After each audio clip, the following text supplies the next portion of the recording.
دھیان نہیں کرتے قرآن میں یا دلوں پر لگ رہے ہیں ان کے قفل؟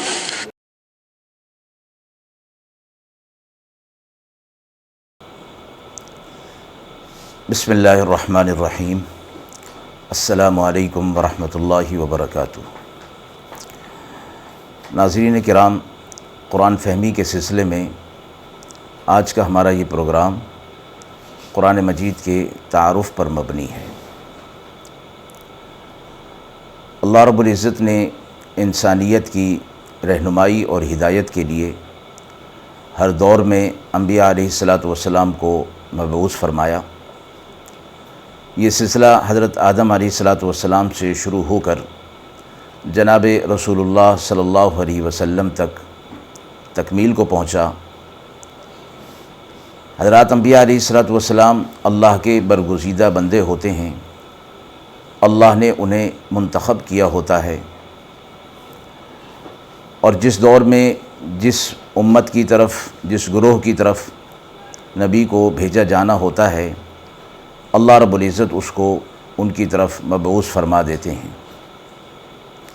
حضرات انبیاء علیہ الصلاۃ والسلام پر اللہ کی طرف سے مبعوث ہو جانے کے بعد وحی کا سلسلہ شروع ہوتا ہے، اور یہ وحی اللہ کی طرف سے ایک پیغام ہوتا ہے جو ان کو امت تک پہنچانا ہوتا ہے۔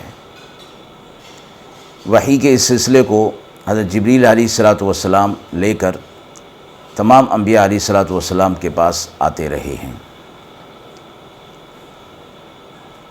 بعض انبیاء علیہ الصلاۃ والسلام پر اللہ نے کتابیں نازل فرمائیں جو کہ 4 مشہور کتابیں ہیں۔ بعض پر اللہ رب العزت نے صحائف نازل فرمائے۔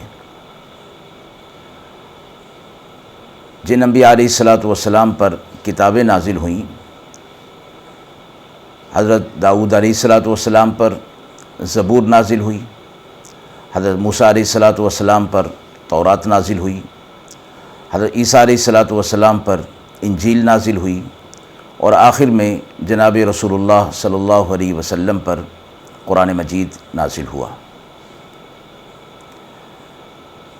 قرآن مجید کے علاوہ تینوں کتابیں جب یہ نازل ہوئیں تو یک بارگی نازل ہوئیں۔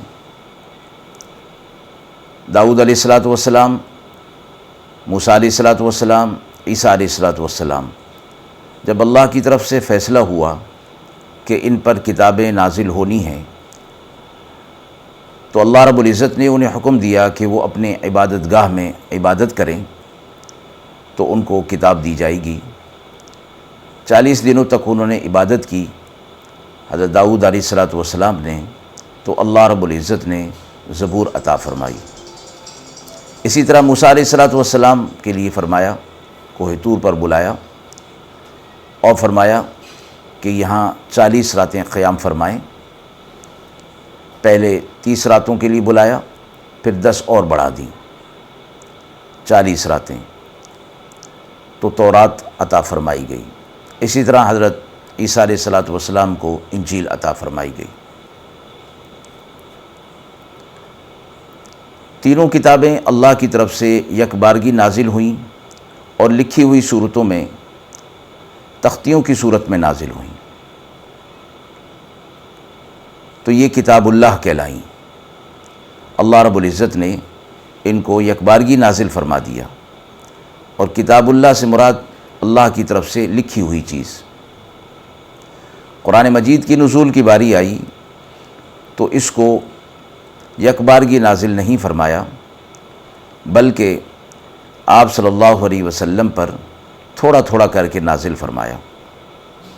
اس کے ساتھ یہ ترتیب رکھی گئی کہ اللہ رب العزت نے اس قرآن مجید کو اپنی شان والی زبان سے تلاوت کیا۔ جبریل علیہ الصلاۃ والسلام کے سامنے یہ وحی جو کہ آپ صلی اللہ علیہ وسلم پر نازل ہونی ہوتی، وہ حصہ جبریل علیہ الصلاۃ والسلام اللہ رب العزت سے لے لیتے، اور جب یہ شان والی زبان سے تلاوت ہو رہی ہوتی تو اللہ رب العزت نے جبریل علیہ الصلاۃ والسلام کو یہ قوت عطا فرمائی تھی کہ وہ اس کو سن لیتے تھے۔ باقی آس پاس کے فرشتے اس کی ہیبت سے بے ہوش ہو جایا کرتے تھے۔ جب یہ کلام پورا ہوتا تو فرشتے ہوش میں آتے، جبریل علیہ السلام سے پوچھتے ماذا قال ربنا، اے جبریل ہمارے رب نے کیا کہا تھا؟ تو جبریل علیہ السلام فرماتے قالوا الحق وهو العلی الکبیر، تمہارے رب نے جو کچھ کہا وہ حق اور سچ کہا، وہ اونچی اور بلند ذات ہے۔ وحی کا وہ حصہ جبریل علیہ السلام لے کر آپ صلی اللہ علیہ وسلم کے پاس آ جایا کرتے تھے۔ یوں تھوڑا تھوڑا سلسلہ چلتا رہا اور 23 سال کچھ عرصے میں یہ پورا قرآن مجید نازل ہو گیا۔ یہاں اس بات کی وضاحت بھی ضروری ہے کہ انسان کے لیے اس وحی کے سلسلے کو اللہ رب العزت نے جو جاری فرمایا، جو اس کی ہدایت کے لیے ہے، وہ اس لیے ہے کہ وحی کی ضرورت ہے، اور وحی وہاں کام آتی ہے جہاں انسان کی عقل کام نہیں کرتی۔ اللہ رب العزت کی طرف سے انسان کو جب پیدا کیا گیا، دنیا کے اندر بھیجا گیا، تو قرآن میں اللہ نے فرمایا واللہ اخرجکم من بطون امہاتکم لا تعلمون شیئا، اللہ نے جب تمہیں تمہاری ماؤں کے پیٹ سے نکالا تو تمہاری حالت یہ تھی کہ تم کچھ نہیں جانتے تھے۔ وجعل لکم السمع والابصار والافئدہ، پھر اللہ نے تمہیں سماعت عطا فرمائی، بصارت عطا فرمائی اور دل عطا فرمایا، لعلکم تشکرون، تاکہ تم اللہ کے شکر گزار بندے بن جاؤ۔ تو وحی انسان کی ضرورت ہے، پھر اللہ نے اس کو، یہ وحی ایک طرح علم ہے جو اس کو دیا جا رہا ہے، حضرات انبیاء علیہ السلام کے توسط سے دیا گیا، اور یہ علم اللہ کی صفات میں سے ہے۔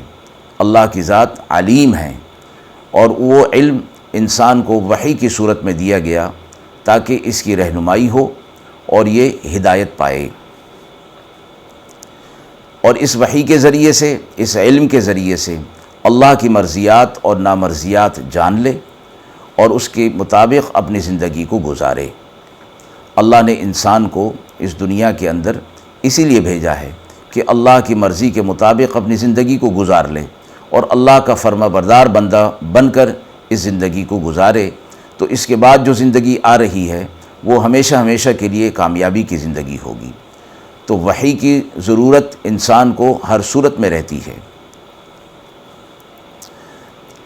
وحی جو آپ صلی اللہ علیہ وسلم پر نازل ہوتی تھی، اس کے مختلف طریقے ہوا کرتے تھے۔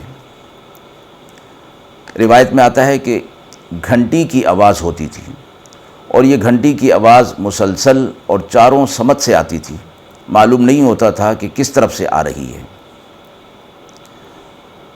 دوسری صورت فرشتے کا انسانی صورت کے اندر آنا، وحی لے کر جبریل علیہ السلام آیا کرتے تھے۔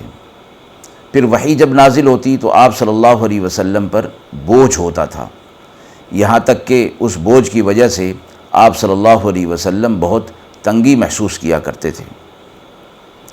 اسی طرح وحی آنے کی صورت میں آپ صلی اللہ علیہ وسلم کو سخت گرمی میں بھی سردی لگنا شروع ہو جاتی، اور سردی میں بھی آپ صلی اللہ علیہ وسلم پر پسینہ طاری ہو جایا کرتا تھا۔ ایک روایت میں یوں بھی آتا ہے کہ جب وحی نازل ہوتی تو ایسی آواز ہوتی جیسے شہد کی مکھیوں کی بھن بھناہٹ ہوتی ہے۔ وحی کی دوسری صورت فرشتے کا انسانی صورت میں آنا۔ حضرت جبریل علیہ السلام جو وحی لے کر آتے تھے تو آپ صلی اللہ علیہ وسلم کے پاس ایک صحابی حضرت دحیہ کلبی رضی اللہ تعالی عنہ، عام طور پر اسی صحابی کی صورت میں جبریل علیہ السلام نظر آیا کرتے تھے، اور آپ صلی اللہ علیہ وسلم فرماتے ہیں کہ یہ سب سے وحی کی آسان صورت ہوا کرتی تھی۔ وحی کی تیسری صورت یہ ہوا کرتی تھی کہ جبریل علیہ السلام اپنی اصلی صورت میں دکھائی دیتے تھے۔ ایسا آپ صلی اللہ علیہ وسلم کی حیات مبارکہ میں صرف 3 مرتبہ ہوا۔ ایک مرتبہ جب آپ صلی اللہ علیہ وسلم نے خود حضرت جبریل علیہ السلام کو دیکھنے کی خواہش ظاہر فرمائی، دوسری مرتبہ جبریل علیہ الصلوۃ والسلام کو آپ صلی اللہ علیہ وسلم نے معراج کے واقعے میں دیکھا۔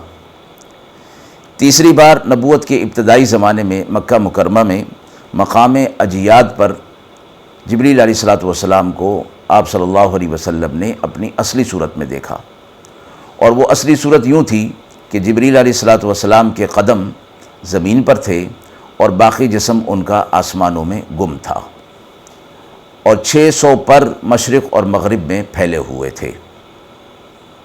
یہ جبریل علیہ الصلوۃ والسلام کی یہ اصل صورت تھی۔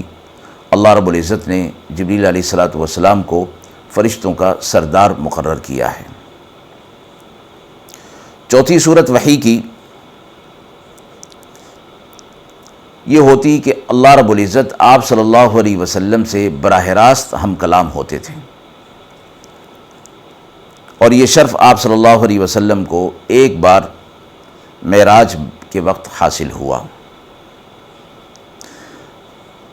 پانچویں صورت وحی کی جبریل علیہ الصلوۃ والسلام کے آئے بغیر قلب مبارک میں آپ صلی اللہ علیہ وسلم کے قلب مبارک میں کسی بات کا القاء ہو جانا، یہ بھی جبریل علیہ الصلوۃ والسلام کے واسطے سے ہوتا تھا، اور اسے اصطلاح میں نفس فی الروع کہا جاتا ہے، یعنی دل کے اندر کسی بات کا القاء کر دینا۔ قرآن مجید کا نزول 2 مرتبہ ہوا۔ پہلی مرتبہ اللہ رب العزت نے اسے لوح محفوظ سے آسمان دنیا پر یک بارگی نازل فرمایا، اور یہ آسمان دنیا پر جو مقام ہے جسے بیت عزت یا بیت المعمور بھی کہا جاتا ہے، جو کہ فرشتوں کی عبادت گاہ ہے، وہاں آسمان دنیا پر اس کو نازل کر دیا گیا۔ پھر وہاں سے حضرت جبریل علیہ الصلوۃ والسلام کے ذریعے سے جتنا ضرورت ہوتا تھوڑا تھوڑا آپ صلی اللہ علیہ وسلم پر نازل ہوتا رہا، اور یہ ابتدا لوح محفوظ سے آسمان دنیا پر جو نزول ہوا یہ لیلۃ القدر میں ہوا۔ پھر آسمان دنیا سے بیت المعمور سے جو ابتدا ہوئی قرآن مجید کے نزول کی، صحیح روایات میں یہ آتا ہے کہ وہ بھی لیلۃ القدر ہی سے ابتدا ہوئی، اور 23 سال میں اس قرآن مجید کی نزول کی تکمیل ہوئی۔ آپ صلی اللہ علیہ وسلم کی عمر مبارک جب 40 سال ہوئی، اس وقت آپ صلی اللہ علیہ وسلم پر پہلی وحی نازل ہوئی، اور غار حرا میں جب آپ صلی اللہ علیہ وسلم عبادت میں مشغول تھے تو جبریل علیہ الصلوۃ والسلام سورۃ العلق کی ابتدائی 5 آیات لے کر نازل ہوئے، اور یہ 5 ابتدائی آیات کے بعد 3 سال تک وحی کا سلسلہ موقوف رہا، اور اس زمانے کو فترت وحی یعنی وحی کے رک جانے کا زمانہ کہا جاتا ہے۔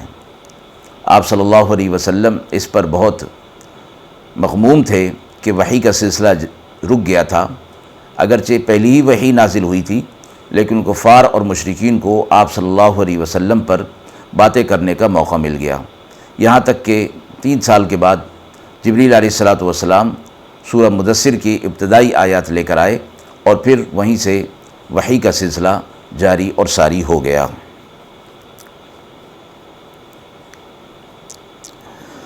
قرآن مجید کی صورتوں کی ترتیب کچھ اس طرح ہے کہ کچھ صورتیں مکی ہیں اور کچھ صورتیں مدنی ہیں۔ آپ صلی اللہ علیہ وسلم جب مکہ میں تھے تو قرآن مجید نازل ہوا تو وہ مکی صورتیں ہوتی گئیں۔ جب آپ صلی اللہ علیہ وسلم مدینہ تشریف لے گئے تو وہ صورتوں کی ترتیب مدنی ہو گئی۔ بعض روایت میں یوں بھی آتا ہے کہ ہجرت سے پہلے کی جو آیات تھیں وہ مکی تھیں، اور ہجرت کے بعد کی جو آیات ہیں وہ مدنی ہیں۔ قرآن مجید کا نزول تدریجی ہے، درجہ بدرجہ نازل ہوا، ایک ساتھ نازل نہیں ہوا۔ اس پر بھی کفار اعتراض کیا کرتے تھے کہ یہ یک بارگی نازل کیوں نہیں ہوا، جس طرح کی پہلی کتابیں یک بارگی نازل ہو گئی تھیں۔ تو قرآن مجید میں اس کا جواب دیا گیا۔ کفار کہتے تھے وقال الذین کفروا لولا نزل علیہ القرآن جملۃ واحدہ، کفار کہتے تھے کہ یہ قرآن ایک ساتھ کیوں نازل نہیں ہوا۔ کذالک لنثبت بہ فؤادک، یہ اس لیے ایک ساتھ نازل نہیں ہوا کہ ہم نے اس کو تھوڑا تھوڑا نازل کیا تاکہ اس کے ذریعے سے آپ کے دل کو مضبوط کریں، کیونکہ وحی کی صورت میں ہوتا تھا اور پھر اس کے بعد اس پر عمل بھی ہونا ہوتا تھا، تو اس لیے اس کو تدریجاً نازل کیا گیا، اور بھی اس میں بہت سی حکمتیں ہیں۔ پھر جب یہ قرآن مجید نازل ہوا تو آپ صلی اللہ علیہ وسلم نے اسے لکھنے کا اہتمام فرمایا۔ حضرت زید بن ثابت رضی اللہ تعالی عنہ کے بارے میں آتا ہے کہ وہ اس کی کتابت کیا کرتے تھے، اور دیگر اصحاب کے بارے میں بھی آتا ہے کہ وہ بھی اسے لکھا کرتے تھے۔ آپ صلی اللہ علیہ وسلم کی زندگی میں قرآن مجید مختلف صورتوں میں لکھا ہوا موجود تھا، البتہ آپ صلی اللہ علیہ وسلم نے آیات کی ترتیب اور صورتوں کی ترتیب بنا دی تھی، لیکن ایک جگہ پر یہ جمع نہیں تھا، یہاں تک کہ آپ صلی اللہ علیہ وسلم اس دنیا سے پردہ فرما گئے۔ حضرت ابوبکر صدیق رضی اللہ تعالی عنہ نے حضرت عمر رضی اللہ تعالی عنہ کی توجہ دلانے پر اس قرآن مجید کو یکجا کیا، اور حضرت زید بن ثابت رضی اللہ تعالی عنہ جو کہ وحی کے لکھنے پر مامور تھے، ان سے مشاورت کی اور ان کو اس کام پر مامور کیا۔ ابتدا میں حضرت ابوبکر صدیق رضی اللہ تعالی عنہ اس کام کے لیے تیار نہیں ہوئے، اور ان فرمایا کہ جس کام کو آپ صلی اللہ علیہ وسلم نے نہیں کیا وہ میں کیوں کروں۔ حضرت عمر رضی اللہ تعالی عنہ نے اس کی ضرورت کا احساس دلایا، تو حضرت ابوبکر صدیق رضی اللہ تعالی عنہ نے قرآن مجید کو جمع فرمایا۔ پھر حضرت عثمان رضی اللہ تعالی عنہ کے زمانے تک یہ قرآن مجید مختلف صورتوں میں جمع ہوتا رہا، یہاں تک کہ حضرت عثمان رضی اللہ تعالی عنہ نے اس کو ایک رسم الخط اور ایک قرات پر جمع فرما دیا، اور یہ طے فرما دیا گیا کہ اب امت جو ہے وہ اسی قرات پر اور اسی رسم الخط پر قرآن مجید کو محفوظ رکھے گی، اور اسی پر ہی اس کی تلاوت ہوگی، اسی پر ہی اس کو لکھا جائے گا، جو کہ آج پوری دنیا کے اندر اسی رسم الخط میں قرآن مجید کو لکھا جاتا ہے اور اسی قرات پر پڑھا جاتا ہے۔ کیونکہ اس کی قرات کے حوالے سے بھی یہ بات ناظرین کے لیے اہم ہوگی، کیونکہ قرات کے مختلف طریقے ہو سکتے ہیں، تو اس لیے ایک قرات پر ان کو جمع کر دیا گیا تاکہ یکسانیت اس کے اندر رہے۔ حضرت عثمان رضی اللہ تعالیٰ عنہ کے دور میں مصاحف تیار ہوئے اور مختلف علاقوں کے اندر ان کو بھیج دیا گیا۔ رسم الخط اور صورتوں کی ترتیب بھی حضرت عثمان رضی اللہ تعالیٰ عنہ کے دور میں قائم ہوئی۔ قرآن مجید جب یہ لکھا گیا تو چونکہ اہل عرب اہل زبان تھے، تو ان میں بغیر نقطوں اور بغیر اعراب اور حرکات کے یہ لکھا گیا تھا۔ وہ اپنی صاحب زبان ہونے کی وجہ سے، اپنی زبان ہونے کی وجہ سے ان کے لیے کچھ مشکلات نہیں تھیں۔ چونکہ بعد میں قرآن مجید عرب سے نکل کر عجم میں گیا، تو اس کی ضرورت محسوس ہوئی کہ عجمی لوگ جو ہے وہ اس چیز کو مشکل تصور کرتے تھے اور تصور کیا جا سکتا تھا، اس لیے نقطے، زبر زیر پیش یعنی حرکات کا اضافہ کیا گیا۔ نقطے ڈالنے کا کام اور حرکات کا کام سب سے پہلے حضرت ابو الاسود دولی رحمۃ اللہ علیہ نے انجام دیا۔ بعض روایات میں حجاج بن یوسف کے بارے میں بھی کہا جاتا ہے کہ انہوں نے اس کام کو انجام دیا تھا۔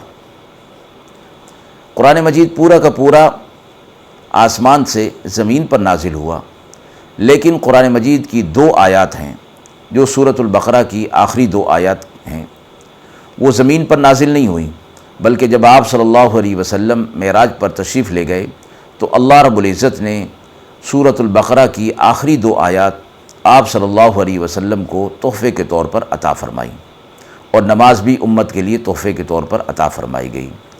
تو یہ 2 آیات کو استثناء حاصل ہے کہ یہ زمین پر نازل نہیں ہوئیں، آسمان پر ہی آپ صلی اللہ علیہ وسلم کو عطا فرمائی گئیں، اور یہ 2 آیات فرمایا عرش کے خزانوں میں سے ہیں۔ یہ 2 آیات عرش کے خزانوں میں سے ہیں، اور اس کی تلاوت کرنا سورۃ البقرہ پوری کی یا آخری 2 آیات کی تلاوت کرنا انتہائی برکات کا باعث ہے۔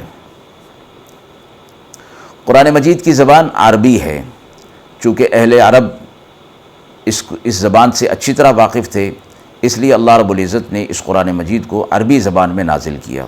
اس سے پہلے کی کتابیں عبرانی زبان یا سریانی زبان میں ہوا کرتی تھیں۔